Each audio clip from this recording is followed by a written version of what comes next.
Hey everybody, welcome to Chit Chat and Chill with Aki, and I am your girl Aki. I am your host, and today we have Mr. Donald Brown as our guest. Welcome, welcome, Welcome. welcome. Okay, I'm ready to get this started. I have so many questions to ask you. This is going to be what you call a dialogue. Yeah, Yeah. dialogue. I Uh huh. like dialogue. Yeah. Okay.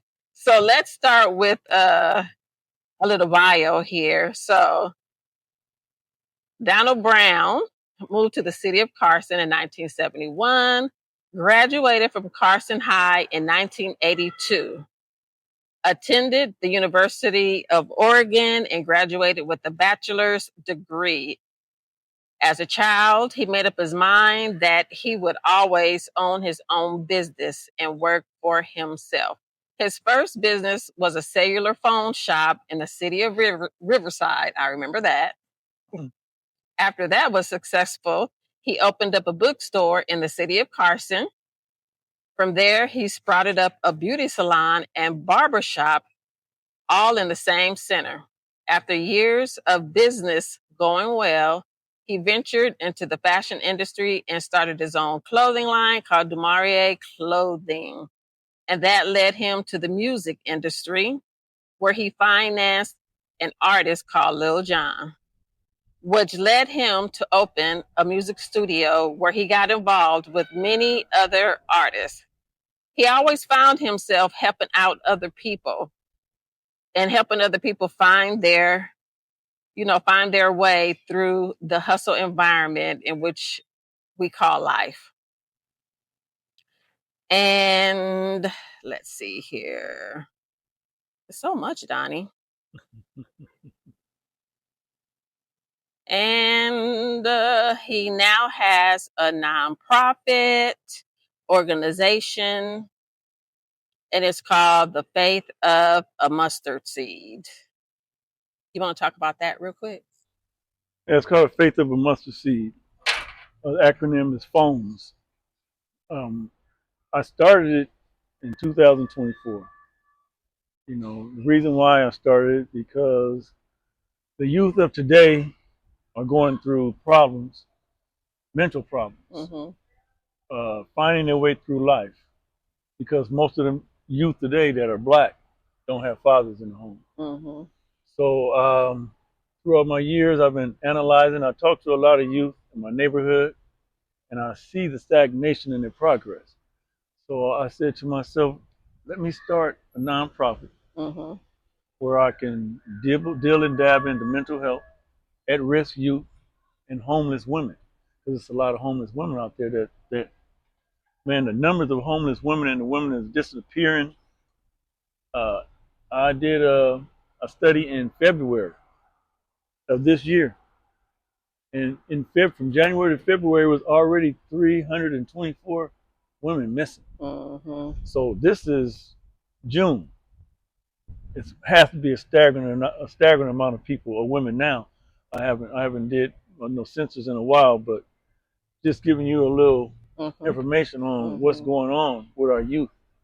So I started this organization so I can kind of tame the youth and get them on the right path, Okay. in life. Okay. So, staying on this same subject, I have a nonprofitable organization called Busy Hands, Kind Hearts. Mm-hmm. I've had it for over 10 years, and I deal with uh,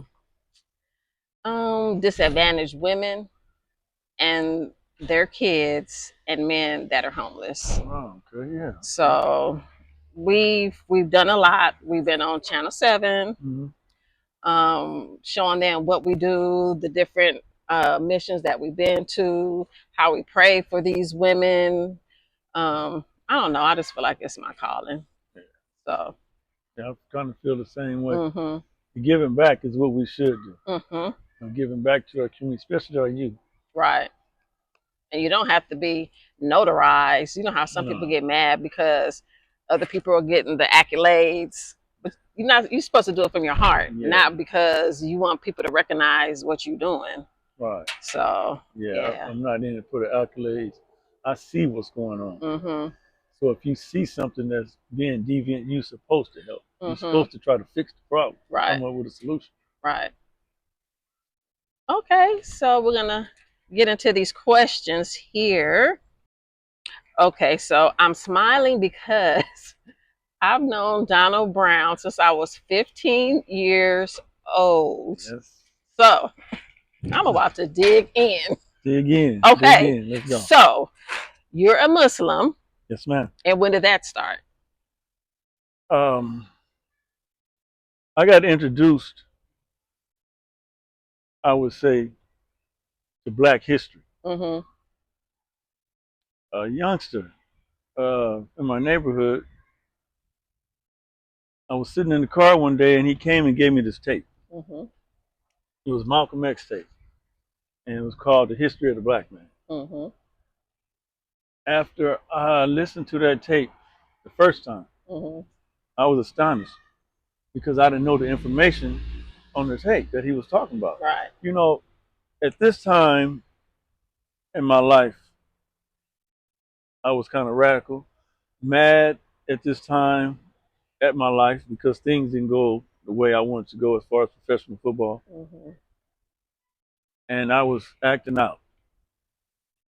I was against apartheid and didn't even really know about it. Mm-hmm. You know, I was like looking at why are these black people uh, uh, causing all this confusion Right. and this Right. distraction. Mm-hmm. You know, and at the time I was like, shoot, black people are my enemies. Mm-hmm. You know, they the one trying to rob me and do this and do that. You know, so at the time, as far as black history, I was not in the know. Mm-hmm. I didn't know too much about black history. Mm-hmm. But after listening to that tape of Malcolm, the first time, a light came on. Mm-hmm. And I wanted to know more information. Anytime throughout my life, I found out that if it's something that tingles my mental, I'm gonna go all in. Okay. So that tingled my mental. So I went all in, and I wanted to know more and Mm-hmm. know more. The guy that introduced me to it, he wasn't even a Muslim. He was just a person that loved Black history. Mm-hmm. You know, so I asked him, where can I find more information? He said, well, man, you would have to go to a mosque. Mm-hmm. I didn't even know what a mosque was. Mm-hmm. I'm like, what is that? And he's like, it's something like a church. What do they call it? A mosque. And they meet on Sundays. And I said, well, can anybody go? And he said, yeah, you can go. He never went. Mm-hmm. But he gave me the information to where it was. Wow. And so one Sunday, I just dropped in. And I sat back and I listened, and I just kept going back more and more, gathering more information about black people. Mm-hmm. You know, the history, the original history from where it all started. Mm-hmm. And came back, and after about 4 or 5 months, I joined. Okay, so before that, you were a Christian or a Baptist? No, I was a Christian. Mm-hmm. I mean, I didn't went to Baptist churches, Pentecostal churches. You know, I was just that Christian faith. Mm-hmm. Was my faith since I was young, since I was in elementary school. Yeah. You know, it's strange because my mother and father never went to church, and it was always in me spiritually to find God. Yeah.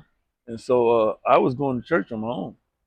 You know, they wouldn't take me. I'd find a church and go to church, or ask someone, could I go with you?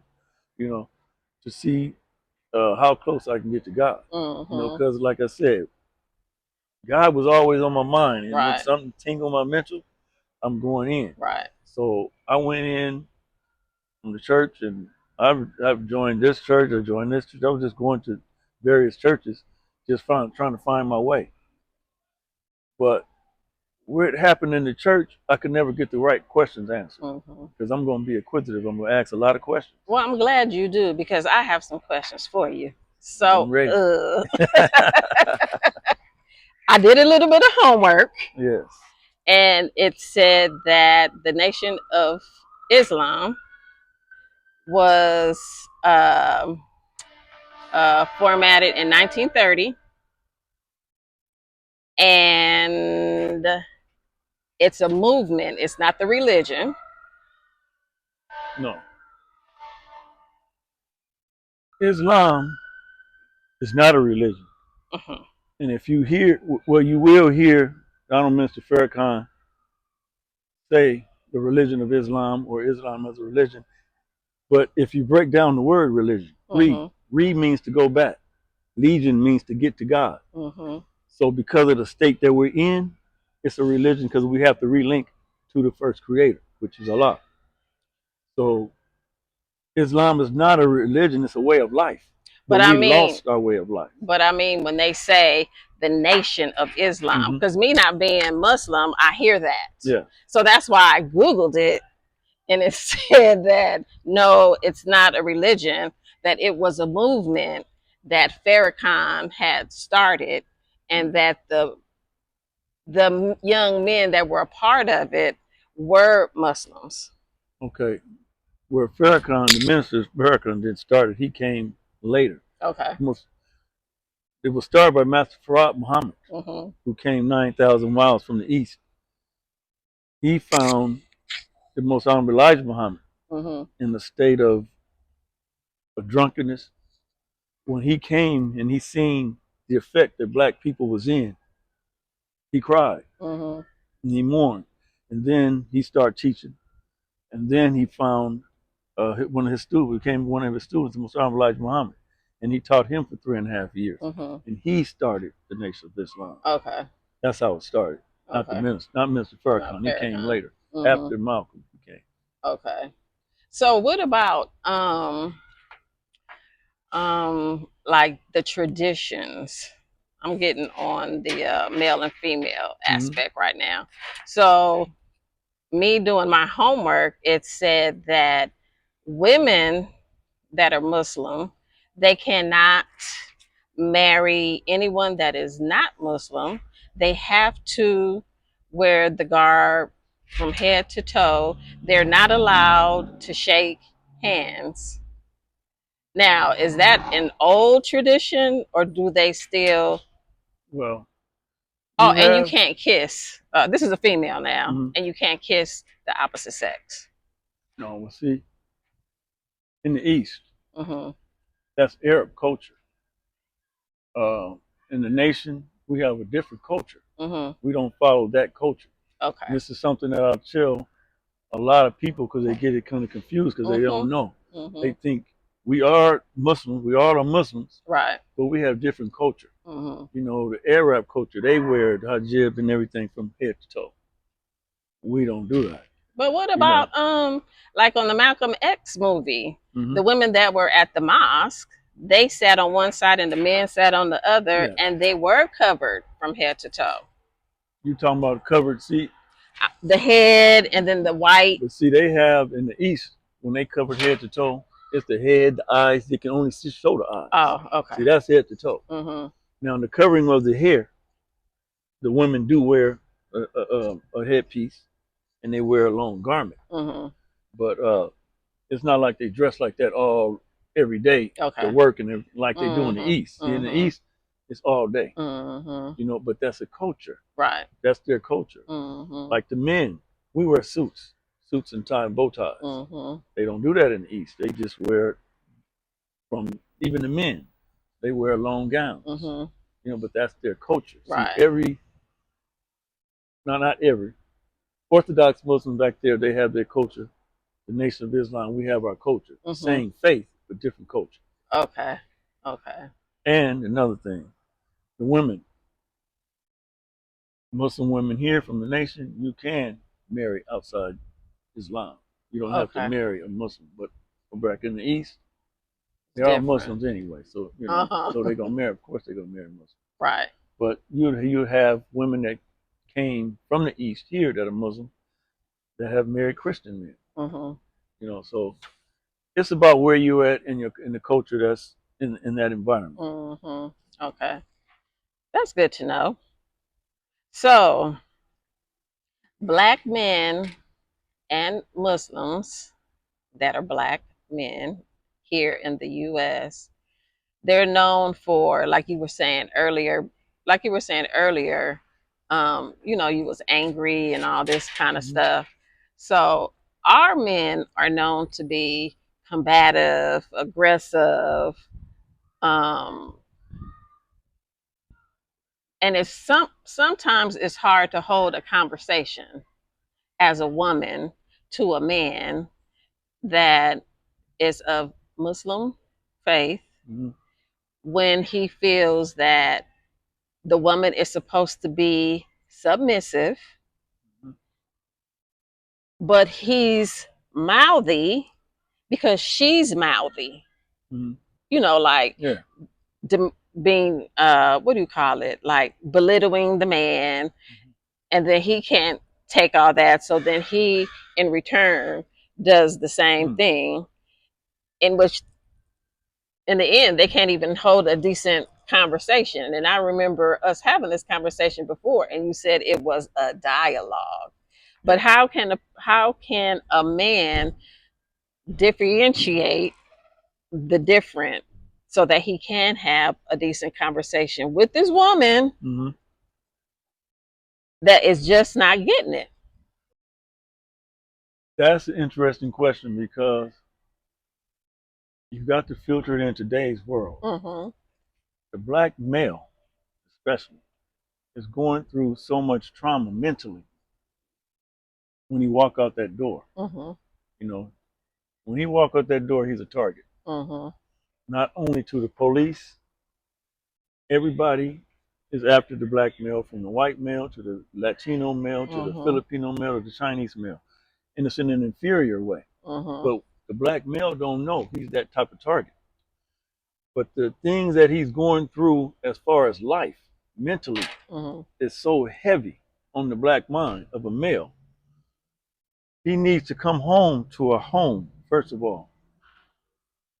That home has to be secure. Mm-hmm. That home has to be peaceful. Because a lot of women don't understand. They understand, but they really don't understand Mm-hmm. the problem that the black male have to go when he enters these streets, whether it's to a job or whether it's out there trying to find a job or out there hustling or whatever he's doing. But he's going through so much trauma. When he come home, it has to be peace, regardless. Now, I'm not saying when you say submissive. Mm-hmm. See, a lot of people get the submissive part wrong because of Western civilization.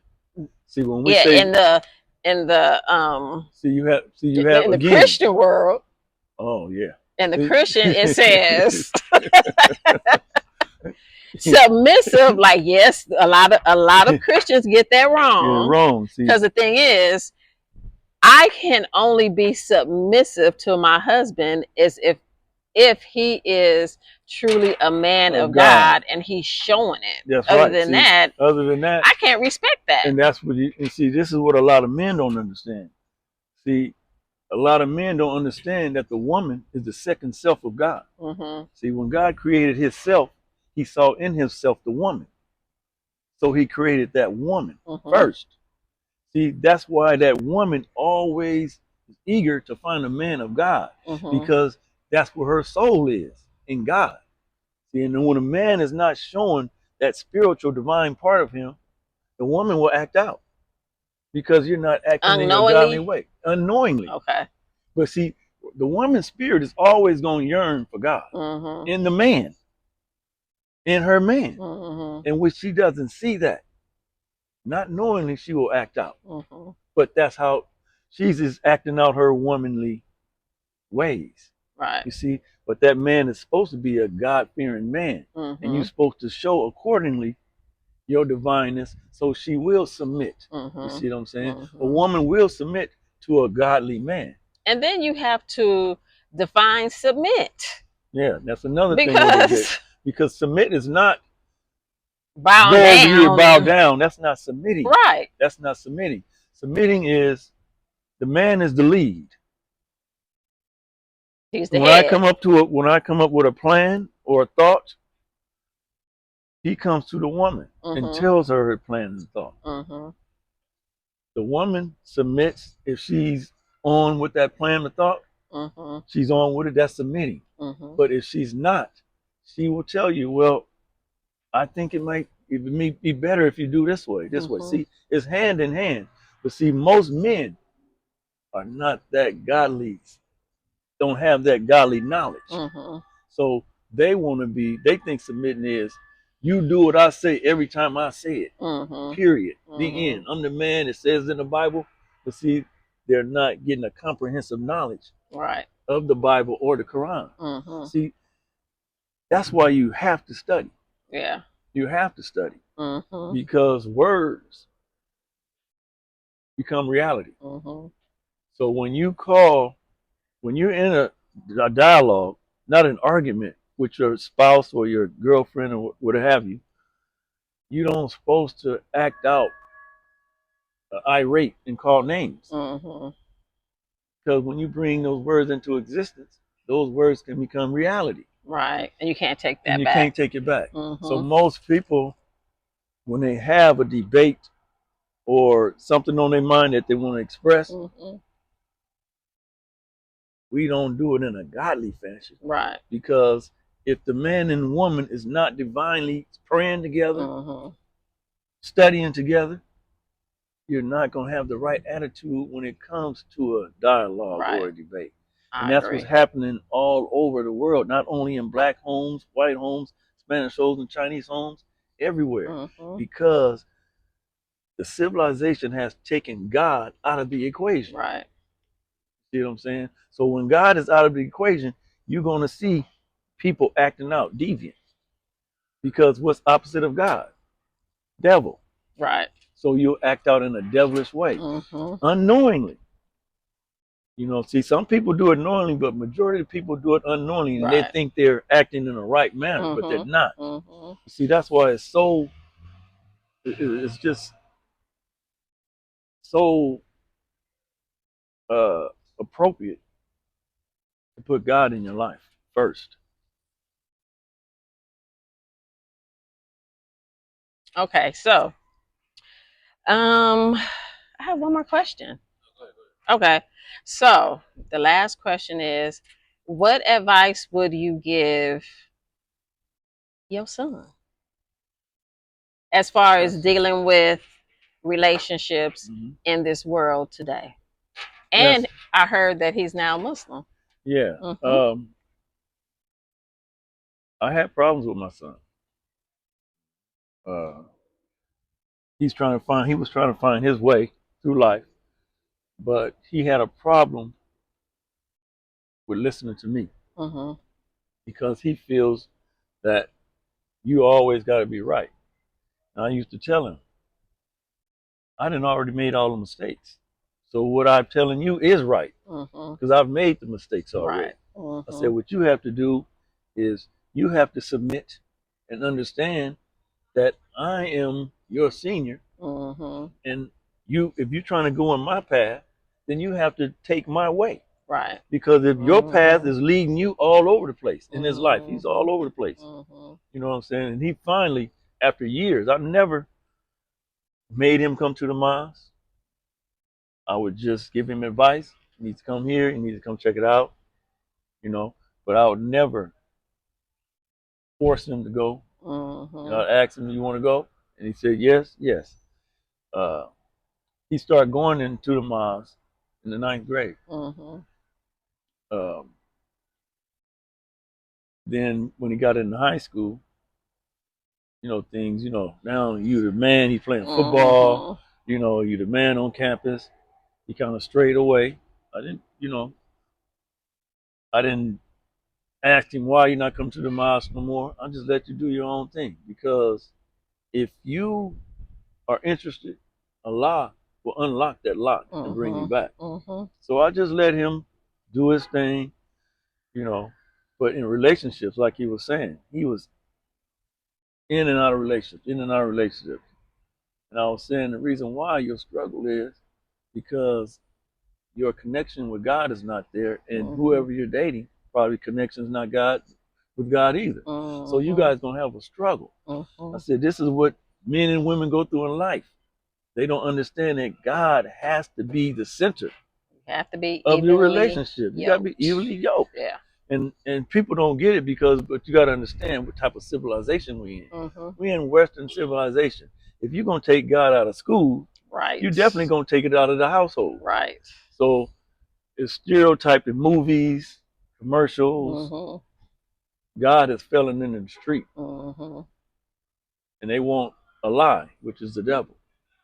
They rather have a lie than the truth. Mm-hmm. That's our today's society. Yeah. So I tell all the youth, first of all, I talk to a lot of youth in my neighborhood all the time.